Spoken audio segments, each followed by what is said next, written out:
This is the MeteoMark Weather Show. Let's take a look at what's happening.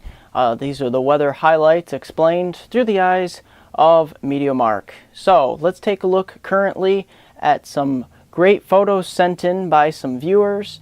Let's take a look at those photos here from straight out of Linden, Texas. Take a look at this, some beautiful cloud structures. These almost look heaven-like, as you can see some of the very interesting sun rays coming down through much of the cumulus clouds that are surrounding the sun. And thank you, Lucas. You captured very picturesque photos of the sky. Looks like a nice late summer, early fall type of day. Take a look at some of these, some nice beautiful foliage shots from some of his lush vegetation here in northeastern part of Texas. Very nice photos, and we saved the best for last. A nice fall-like sunset here. Very beautiful, picturesque, and very, very interesting. So thank you, Lucas, for sending those in. Don't forget, as always, to send your photos, videos, and anything that's happening to feature in today's photo of the day on MeteoMark. Let's get right into the worst of the weather here.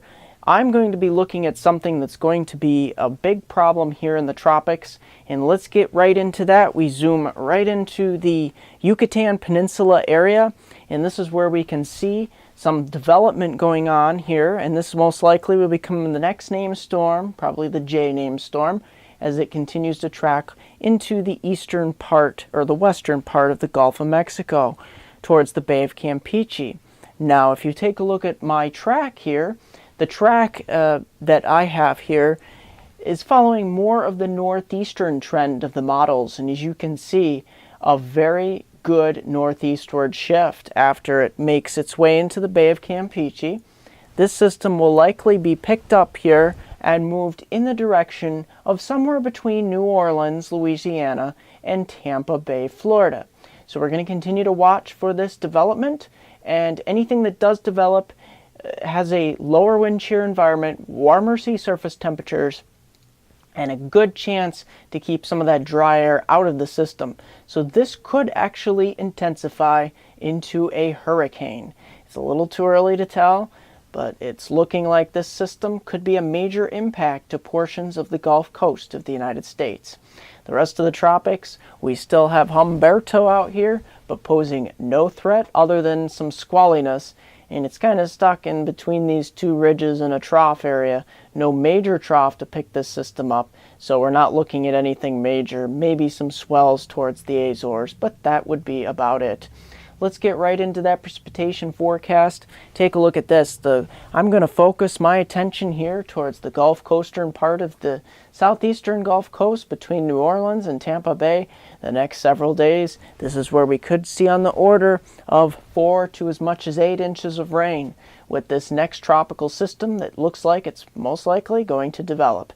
So let's get right into that forecast. If we take a look at the forecast for much of the eastern part of the United States, and of course the plains as well, we're looking at a good deal of severe weather during the day on your Thursday here, from the Twin Cities extending down towards portions of Missouri and towards possibly as far east as Chicago.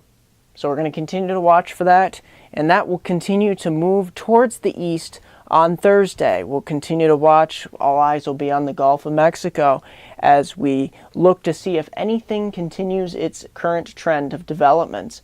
So looking at that, we're going to continue to watch that here and take a look at the severe weather moves east into the Ohio Valley and portions of the central and upper Great Lakes into southern Canada by the time Friday rolls around. So that's what we're looking at, and it looks pretty stormy for the east into your weekend. So factor that into your outdoor plans for portions of the Northeast and New England. Other than that, we're looking at a very temperate temperature trend. We're not looking at any areas of major cool downs, no major heat waves forecast.